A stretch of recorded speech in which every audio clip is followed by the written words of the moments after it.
Continua il triste e grave primato mondiale della Sardegna insieme alla Finlandia, prima zona al mondo per numero di persone colpite dal diabete, quella che possiamo definire tranquillamente una malattia. Insieme al dottore Fisio Cossu, dirigente medico e docente della scuola di specializzazione di endocrinologia e malattie metaboliche dell'azienda ospedaliera universitaria di Cagliari, affrontiamo dunque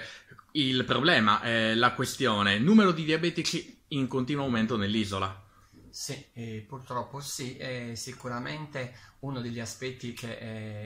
molto importanti che dovremo affrontare è sicuramente la predizione e la prevenzione. La disponibilità di marcatori autoimmunitari ci consente oggi di dirimere il dubbio in fase preclinica e sicuramente intervenire con degli approcci più personalizzati di fronte a una patologia autoimmunitaria che va in continuo aumento. Questo sì. Quali sono le regole principali mediche, ovviamente, per cercare di prevenire il diabete? Sicuramente è un'anamnesi clinica,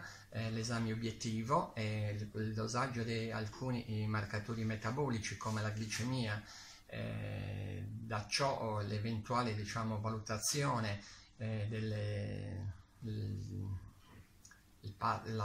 pattern autoimmunitario che ci consente di intervenire molti anni prima dall'esordio della malattia clinica attraverso appunto il dosaggio di alcuni marcatori che abbiamo a disposizione nel nostro centro e che ci permettono appunto di predire ma anche di prevenire quelle che possono essere le complicanze acute e le croniche. Ci sono dei consigli che lei vuole dare a chi magari è venuto nel vostro centro in passato o a chi comunque non può venire, quei classici consigli di tutti i giorni per cercare di prevenire? Sicuramente una correzione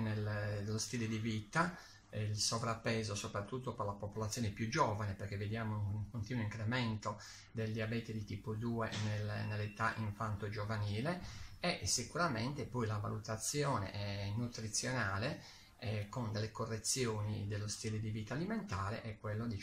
una buona attività motoria, che sicuramente sono la prima approccio terapeutico che ci consente di ridurre i costi anche di gestione di questa patologia che è in continuo aumento.